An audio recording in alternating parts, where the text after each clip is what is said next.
Hi friends, welcome to stories of റേഹു. ഇടിവെട്ടുന്ന ശബ്ദം കേട്ടാണ് നയന ഉറക്കത്തിൽ നിന്നും ഞെട്ടി ഉണർന്നത്. പുറത്ത് നല്ല മഴയും കാറ്റുമാണ്. ഇടയ്ക്കിടെ കൊള്ളിയാൻ വന്ന് മിന്നി മറയുന്നു. കരണ്ടും പോയിരിക്കുന്നു. എങ്ങും കൂരിരുട്ട് മാത്രം. ഇതൊന്നും അറിയാതെ നല്ല ഉറക്കത്തിലാണ് അമ്മ രാധാമണിയും അനിയൻ വൈശാഖും. അവൾ പതിയെ മൊബൈൽ ഫോണിന്റെ വെളിച്ചത്തിൽ അടുക്കളയിൽ പോയി ഒരു ഗ്ലാസ് വെള്ളം എടുത്തു കുടിച്ചു. തിരികെ ബെഡിലേക്ക് വന്ന് ചാഞ്ഞു. സമയം 12 മണി കഴിഞ്ഞിരിക്കുന്നു. എന്തോ കിടന്നിട്ടും അവൾക്ക് ഉറക്കം വന്നില്ല. ഓരോ ചിന്തകൾ അവളുടെ മനസ്സിലൂടെ അലയടിക്കുന്നു. അപ്പോഴും ഞെട്ടലോടെ ഇടിയുടെ ശബ്ദം കാതിൽ മുഴങ്ങുന്നുണ്ടായിരുന്നു. അവൾക്ക് ജീവിതം ആകെ മടുത്തിരുന്നു. എപ്പോഴാണ് ഒരാൾക്ക് ജീവിതം മടുത്തു തുടങ്ങുന്നത്? അവരുടെ ആഗ്രഹങ്ങൾ എത്തിപ്പിടിക്കാൻ പറ്റാതെ വരുമ്പോഴോ, അതോ അവർ ആഗ്രഹിച്ച രീതിയിൽ ജീവിതം മുന്നോട്ടു പോകാതിരിക്കുമ്പോഴോ? അറിയില്ല. പക്ഷെ ഒന്നറിയാം, ജീവിതം എത്ര മടുപ്പിക്കുന്നതോ മടുപ്പുള്ളതോ ആണെങ്കിലും അത് നമ്മുടെ തെറ്റുകൊണ്ട് മാത്രമാണ്. കാരണം നമ്മുടെ ജീവിതം നമ്മുടെ കൈകളിലാണ്. നമ്മുടെ ഇഷ്ടങ്ങൾക്ക് പ്രാധാന്യം കൊടുത്ത് ജീവിക്കണം. അല്ലെങ്കിൽ തന്നെ പോലെ ജീവിതം തന്നെ കൈവിട്ടു പോയേക്കാം. അന്ന് തനിക്ക് വെറും 20 വയസ്സ് മാത്രം പ്രായം. തനിക്കും അങ്ങനെയൊക്കെ ജീവിക്കാൻ ആഗ്രഹമില്ലാഞ്ഞിട്ടല്ലായിരുന്നു. വീട്ടുകാർ സമ്മതിക്കണ്ടേ? അവൾ പഴയ കാര്യങ്ങളൊക്കെ ഓർത്തുകൊണ്ട് പതിയെ ഉറക്കത്തിലേക്ക് കടന്നു. അവൾ നയന, രാധാമണിയുടെയും ആദ്യ ഭർത്താവായ മധുചേട്ടന്റെയും മകൾ.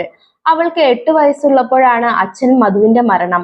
ടൗണിൽ പച്ചക്കറിക്കടയായിരുന്നു. ഒരു രാത്രി കടയും പൂട്ടി വീട്ടിലേക്ക് ബൈക്ക് ഓടിച്ചു വന്നപ്പോഴാണ് ആക്സിഡന്റ് ഉണ്ടായത്.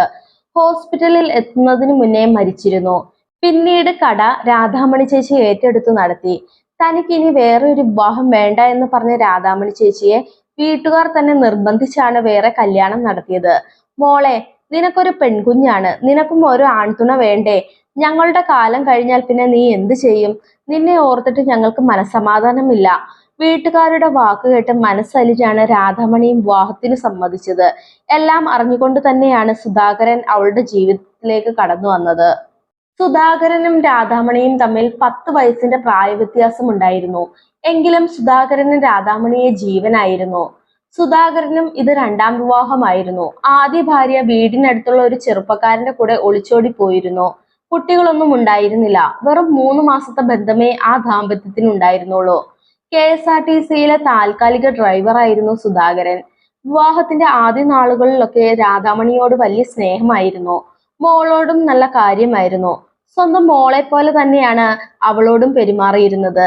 പിന്നെ പിന്നെ സുധാകരൻ ചെറുതായിട്ട് മദ്യപിക്കാനൊക്കെ തുടങ്ങി. രാധാമണിയെ കുറ്റപ്പെടുത്തലും അനാവശ്യം പറയലും ഒക്കെ പതിവായി. 1 വർഷത്തിനു ശേഷം അവർക്കൊരു കുഞ്ഞു പിറന്നു, വൈശാഖ്. പിന്നെ പിന്നെ സുധാകരൻ കൂടുതൽ സമയവും കുഞ്ഞിനെ കളിപ്പിക്കാനും ഒക്കെയായിട്ട് വളരെ നേരത്തെ തന്നെ വീട്ടിലെത്തുമായിരുന്നു. വൈശാഖ് ഉണ്ടായതിനു ശേഷം സുധാകരൻ നയനമോളോട് സ്നേഹക്കുറവ് കാട്ടി തുടങ്ങി. ആദ്യമൊക്കെ തന്റെ തോന്നലാകുമെന്ന് രാധാമണി ചിന്തിച്ചുവെങ്കിലും പിന്നീട് അവൾക്കും തന്റെ ഭർത്താവിന്റെ സ്വഭാവത്തിലെ മാറ്റം മനസ്സിലായി തുടങ്ങിയിരുന്നു. കാലങ്ങൾ കടന്നുപോയി. നയന ഇന്ന് 10ാം ക്ലാസ്സിൽ പഠിക്കുന്നു. അവൾ നന്നായി പഠിക്കുന്നുണ്ട്. രാധാമണിക്ക് അവളെ കൂടുതൽ പഠിപ്പിച്ച് വലിയൊരു നിലയിലാക്കണം. അതാണ് അവരുടെ ജീവിതത്തെ വലിയ ആഗ്രഹവും. അങ്ങനെ മാസങ്ങൾ പിന്നെയും കടന്നുപോയി. നയന ഫുൾ A+ഓടെ 10ാം ക്ലാസ് പാസ്സായി. രാധാമണിക്ക് വലിയ സന്തോഷമായി. എന്നാൽ സുധാകരനാകട്ടെ മുഖത്ത് വലിയ സന്തോഷമൊന്നും പ്രകടിപ്പിച്ചിരുന്നില്ല. നല്ല മാർക്ക് നേടിയതിനാൽ അവൾക്ക് നല്ലൊരു സ്കൂളിൽ തന്നെ +1ന് അഡ്മിഷൻ കിട്ടി. സയൻസ് ഗ്രൂപ്പാണ് എടുത്തത്. ക്ലാസ് കഴിഞ്ഞ് നയന വീട്ടിലെത്തിയാൽ ഉടൻ തന്നെ തന്റെ കുഞ്ഞനിയനെയും കളിപ്പിച്ചുകൊണ്ട് അങ്ങനെ ഇരിക്കും. ഇപ്പൊ തന്റെ രണ്ടാനച്ഛനായ സുധാകരൻ അവളോട് ചെറുതായിട്ട് ഇഷ്ടം കാട്ടാൻ വന്നു തുടങ്ങി.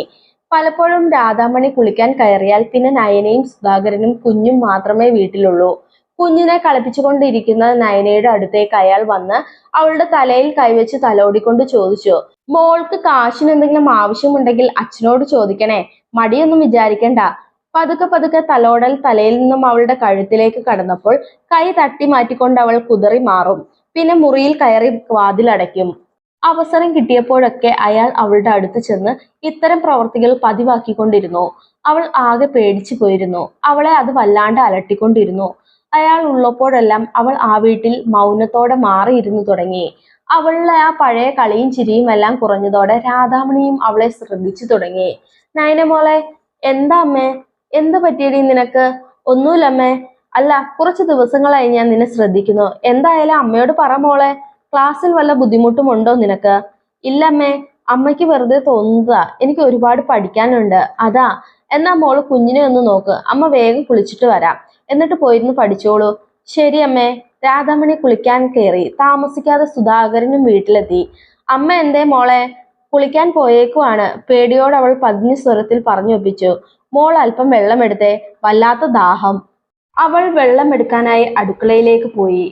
ഇരുണ്ട വെളിച്ചത്തിൽ ഒരു നിഴൽ മാറുന്നത് കണ്ട് അവൾ ഞെട്ടി തിരിഞ്ഞു നോക്കിയപ്പോൾ തന്റെ മുന്നിൽ അയാൾ.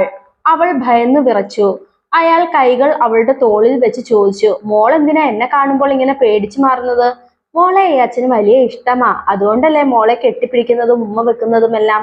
എനിക്കതൊന്നും ഇഷ്ടമല്ല. അയാളുടെ കൈ തട്ടി മാറ്റിക്കൊണ്ട് അവൾ പറഞ്ഞു. എന്നിട്ട് അവൾ മുറിയിലേക്ക് പോയി കതകടച്ചു. രാധാമണി കുളിയൊക്കെ കഴിഞ്ഞ് എത്തിയപ്പോൾ മോനെ കളിപ്പിച്ചുകൊണ്ടിരിക്കുന്ന സുധാകരനെയാണ് കാണുന്നത്. അവൾക്ക് എന്തോ പന്തികേട് തോന്നി. സുധാകരൻ വരുമ്പോൾ മാത്രം ഒറ്റപ്പെട്ട് മാറിപ്പോകുന്ന നയനയുടെ ചിത്രമായിരുന്നു അവളുടെ മനസ്സിൽ. പിന്നീട് അവൾ അറിയാതെ അവളുടെ കണ്ണുകൾ സുധാകരനെ നിരീക്ഷിക്കാൻ തുടങ്ങിയിരുന്നു. രാധാമണിയുടെ ഊഹാപോഹങ്ങൾ ശരിയായിരുന്നു എന്ന് അവർക്ക് മനസ്സിലായി. തന്റെ മകളുടെ മേൽ അയാൾക്ക് ഒരു കണ്ണുണ്ട്. അവളുടെ നെഞ്ചിലൂടെ ഒരു മിന്നൽ പാഞ്ഞു പോയതുപോലെ അവൾക്ക് തോന്നി. താൻ ഇനി വളരെ ശ്രദ്ധിക്കേണ്ടിയിരിക്കുന്നു.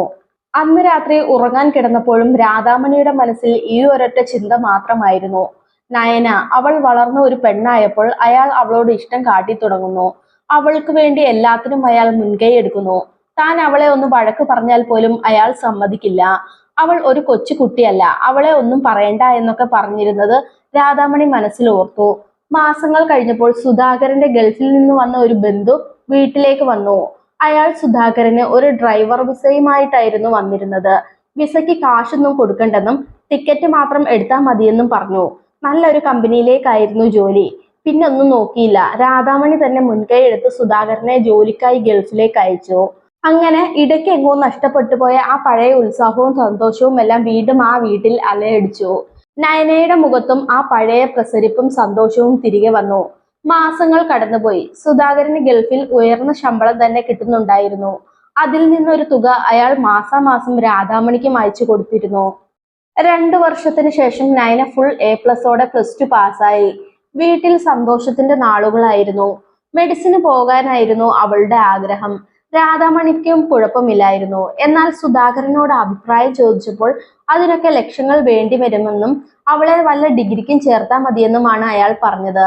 നയനയുടെ അച്ഛന്റെ പേരിലുള്ള 10 സെന്റ് സ്ഥലം മാത്രമാണ് അവൾക്കായിട്ട് ആകെയുള്ളത്. അത് വിറ്റിട്ട് വേണം അവളെ കെട്ടിച്ചയക്കാനും. രാധാമണി ആകെ സങ്കടത്തിലായി. പതുക്കെ മകളെ പറഞ്ഞ് മനസ്സിലാക്കി. അങ്ങനെ നയന മനസ്സോടെ ഡിഗ്രിക്ക് പഠിക്കാൻ ചേർന്നു. BSc ഫിസിക്സ് ആണ് എടുത്തത്. ഗവൺമെന്റ് കോളേജ് ആയതിനാൽ ഫീസ് അടക്കേണ്ടതില്ലായിരുന്നു. തന്റെ ജീവിതത്തിലെ ആദ്യത്തെ ആഗ്രഹം തന്നെ നടക്കാതെ വന്നപ്പോൾ അവൾക്ക് ആകെ നിരാശ തോന്നി. ഇതിനിടയ്ക്ക് സുധാകരൻ ഗൾഫിൽ നിന്നും 1 മാസത്തെ ലീവിന് വീട്ടിൽ വന്നു. ലീവിന് വരുന്ന കാര്യം മുൻകൂട്ടി അറിയിച്ചതിനാൽ നയനയെ രാധാമണി ബുദ്ധിപൂർവ്വം കോളേജ് ഹോസ്റ്റലിലേക്ക് മാറ്റിയിരുന്നു. എന്നാലും ഒരു ദിവസത്തെ ലീവിന് അവൾ ഞായറാഴ്ച വീട്ടിൽ വന്ന് തിരികെ പോയി. സുധാകരന്റെ സ്വഭാവത്തിൽ വലിയ മാറ്റമൊന്നും ഇല്ലായിരുന്നു. 1 മാസത്തെ ലീവ് കഴിഞ്ഞ് സുധാകരനും തിരികെ ഗൾഫിലേക്ക് പോയി. മാസങ്ങൾ കഴിഞ്ഞു. നയന ഡിഗ്രി 2ാം വർഷ വിദ്യാർത്ഥിയായി. അവൾക്ക് വയസ്സ് 20 ആയി. പെട്ടെന്ന് അവൾക്കൊരു കല്യാണാലോചന വന്നിരിക്കുന്നു. നല്ല സുമുഖനായ ചെറുപ്പക്കാരൻ, സാമാന്യം വിദ്യാഭ്യാസവും നല്ല കുടുംബക്കാരും. ചെറുക്കന് ബിസിനസ് ആണെന്നാണ് പറഞ്ഞത്. കല്യാണം ഇപ്പോ ഉറപ്പിച്ചു വെച്ചിട്ട് അവളുടെ പഠിപ്പ് കഴിഞ്ഞ് കഴിക്കാമെന്ന് രാധാമണി പറഞ്ഞെങ്കിലും അവർക്ക് ഇപ്പൊ തന്നെ കെട്ട് നടത്തണമെന്നായി. പോരാത്തതിന് അവരെ ഏതുവരെയും പഠിപ്പിച്ചു കൊള്ളാമെന്നും പറഞ്ഞതോടെ തീരുമാനവുമായി. അവർ സ്ത്രീധനമായും ഒന്നും തന്നെ ചോദിച്ചില്ല. രാധാമണി സുധാകരനുമായി സംസാരിച്ചപ്പോൾ ആ 10 സെന്റ് സ്ഥലം വിറ്റിട്ട് കല്യാണം നടത്താനാണ് പറഞ്ഞത്. നയനയ്ക്കിപ്പോ കല്യാണമൊന്നും വേണ്ടെന്നും പഠിത്തം കഴിഞ്ഞ് എന്തെങ്കിലും ഒരു ജോലി നേടിയിട്ട് മതി കല്യാണമെന്നാണ് അവൾ പറഞ്ഞത്. അവൾക്ക് അത്ര ആത്മവിശ്വാസം ഉണ്ടായിരുന്നു ഒരു ജോലി നേടുമെന്ന്. പക്ഷേ രാധാമണിക്ക് തന്റെ ബാധ്യത എത്രയും പെട്ടെന്ന് നിറവേറ്റണമെന്നായി. അവർ പിന്നെ ഒന്നും ചിന്തിച്ചില്ല. അവളോട് മയത്തിൽ പറഞ്ഞ് മനസ്സിലാക്കി, അവർ നിന്നെ ഒരുപാട് പഠിപ്പിച്ചു കൊള്ളുമെന്നും മോൾക്ക് ജോലിക്ക് കിട്ടി ജോലിക്കും പോയി തുടങ്ങാമെന്നും ഒക്കെ പറഞ്ഞുകൊണ്ടിരുന്നു. ഒടുവിൽ മനസ്സില്ലാ മനസ്സോടെ അവൾക്ക് വിവാഹത്തിന് സമ്മതിക്കേണ്ടി വന്നു. അങ്ങനെ അവളുടെ വിവാഹം നടന്നു. കല്യാണത്തിന്റെ ബഹളങ്ങളൊക്കെ നിലച്ച് വൈകുന്നേരമായി. ഭർത്താവിന്റെ ബന്ധുക്കൾ എല്ലാവരും അവരവരുടെ വീടുകളിലേക്ക് പോയി. നേരം ഇരുട്ടി തുടങ്ങി. ദേവയാനിയമ്മ ഒരു ഗ്ലാസ് പാല് കൊടുത്ത് അവളെ അനൂപിന്റെ മുറിയിലേക്ക് വിട്ടു. അവൾ പാലുമായി പതുക്കെ മുറിയിലേക്ക് കടന്നു നിന്നു. ഭയത്താൽ അവൾ വിളറിയിരുന്നു. അവൾ പാൽ അനൂപിന് നേരെ നീട്ടി. അയാൾ അത് വാങ്ങി കുടിച്ചുകൊണ്ട് പറഞ്ഞു, എനിക്ക് ഇതുപോലുള്ള ഫോർമാലിറ്റീസ് ഒന്നും വിശ്വാസമില്ല. വിവാഹമേ കഴിക്കാൻ എനിക്ക് യാതൊരു താല്പര്യവും ഇല്ലായിരുന്നു. പിന്നെ വീട്ടുകാരുടെ നിർബന്ധം കൊണ്ടായിരുന്നു ഇതെല്ലാം നടന്നത്. ഇത്രയും പറഞ്ഞുകൊണ്ട് അയാൾ ആ മുറിയിലെ തന്നെ മറ്റൊരു ബെഡിലേക്ക് കയറി കിടന്നു ലൈറ്റ് അണച്ചു. ആദ്യ രാത്രിയിൽ തന്നെ അവൾക്കേറ്റ ഷോക്ക് അവളിൽ അപകർഷതാബോധം ഉളവാക്കി. എന്തിനായിരുന്നു ഇതെല്ലാം? അയാളുടെ വീട്ടുകാർ തന്നെ ഒരു കളിപ്പാവയാക്കിയിരിക്കുകയാണോ? അവൾക്ക് കിടന്നിട്ട് ഉറക്കം വന്നില്ല. അവൾ ആ വീട്ടിൽ ഒരു പരിചയമില്ലാത്തവളെ പോലെ ഒറ്റപ്പെട്ടു പോയി. അനൂപ് അവളോട് അധികം സംസാരിക്കാൻ നിൽക്കാറില്ല. രാവിലെ ആഹാരം കഴിച്ചാൽ പിന്നെ ഒറ്റ പോക്കാണ്. രാത്രിയെ തിരികെ വരികയുള്ളൂ. പക്ഷെ വീട്ടുകാർക്കൊക്കെ അവളോട് വലിയ സ്നേഹമായിരുന്നു. ബന്ധുക്കളുടെ അടുത്ത് വെച്ചൊക്കെ അവളോട് അനൂപ് സ്നേഹം നടിച്ച് സംസാരിക്കും. പിന്നെ അധികം മിണ്ടാനൊന്നും വരില്ല.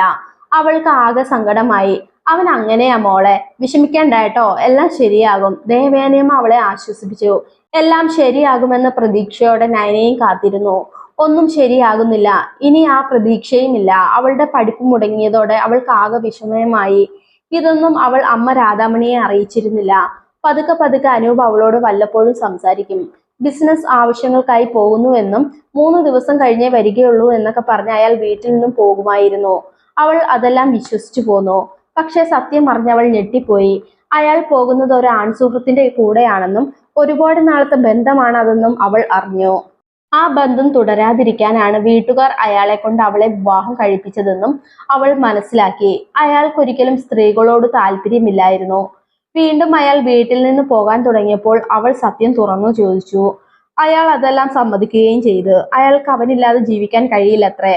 എന്നെ ആരും ചോദ്യം ചെയ്യുന്നത് എനിക്ക് ഇഷ്ടമല്ല. ഞാൻ എന്റെ ഇഷ്ടം പോലെ ജീവിക്കും, അനൂപ് ദേഷ്യത്തോട് അവളോട് പറഞ്ഞു. താൻ ശരിക്കും പെട്ടുപോയെന്ന് നയനയ്ക്ക് തോന്നി. അവൾ ബെഡിൽ കമിഴ്ന്ന് കിടന്ന് പൊട്ടിക്കരഞ്ഞു. അനൂപ് അയാളുമായി പുറത്തുപോയി ഒന്നിച്ച് താമസിക്കാൻ പതിവായിക്കൊണ്ടിരുന്നു.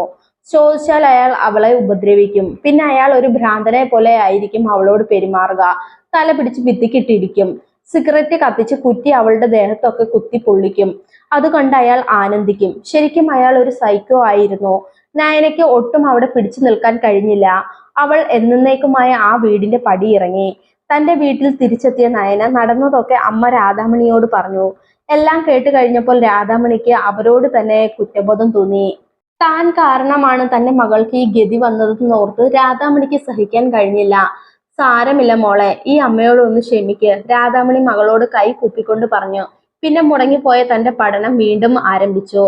നയന വൈകുന്നേരം പഠിത്തം കഴിഞ്ഞ് വീട്ടിൽ വന്നു കഴിഞ്ഞാൽ രാധാമണി അവളോട് സംസാരിച്ചിരിക്കും. അങ്ങനെ പതുക്കെ പതുക്കെ നയനയ്ക്ക് തന്റെ വിഷമങ്ങളൊക്കെ മറന്നു തുടങ്ങി. സുധാകരനോടും രാധാമണി എല്ലാം അറിയിച്ചിരുന്നു. അങ്ങനെ 5 വർഷത്തെ പ്രവാസ ജീവിതം അവസാനിപ്പിച്ച് സുധാകരൻ ഗൾഫിൽ നിന്നും നാട്ടിലേക്ക് വന്നു. ആദ്യത്തെ 2 നാൾ നയനയോട് അയാൾ നല്ല രീതിയിൽ തന്നെയാണ് പെരുമാറിയത്.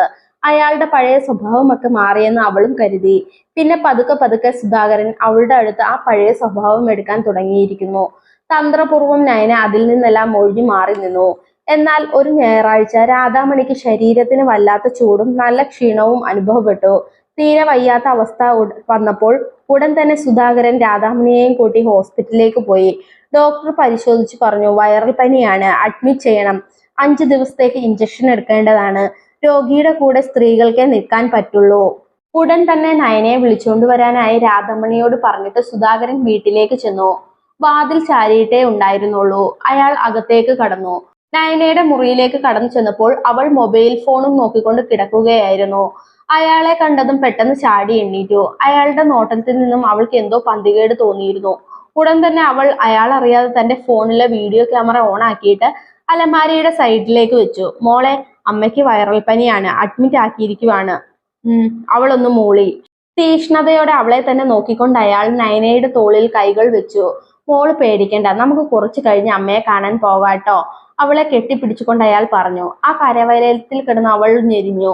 അയാൾ അവളുടെ കവളിൽ ചുംബിച്ചതും അവൾ കുതറി മാറി മുറിയുടെ വെളിയിലേക്ക് ഓടി. വീണ്ടും അയാൾ അവളെ പിടിക്കാനായി വന്നപ്പോൾ അയാളെ തള്ളി മാറ്റിക്കൊണ്ട് അവൾ മറ്റൊരു മുറിയിലേക്ക് കയറി വാതിലടച്ച് ലോക്ക് ചെയ്തു. അയാൾ വാതിക്കൽ മുട്ടി നോക്കിയെങ്കിലും അവൾ തുറന്നില്ല.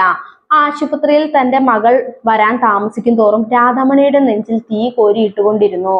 കാത്തിരിപ്പിനൊടുവിൽ അവരെത്തി. അവളുടെ മുഖം വിളറിയിരുന്നു. എന്തു പറ്റി മോളെ? രാധാമണി ചോദിച്ചു.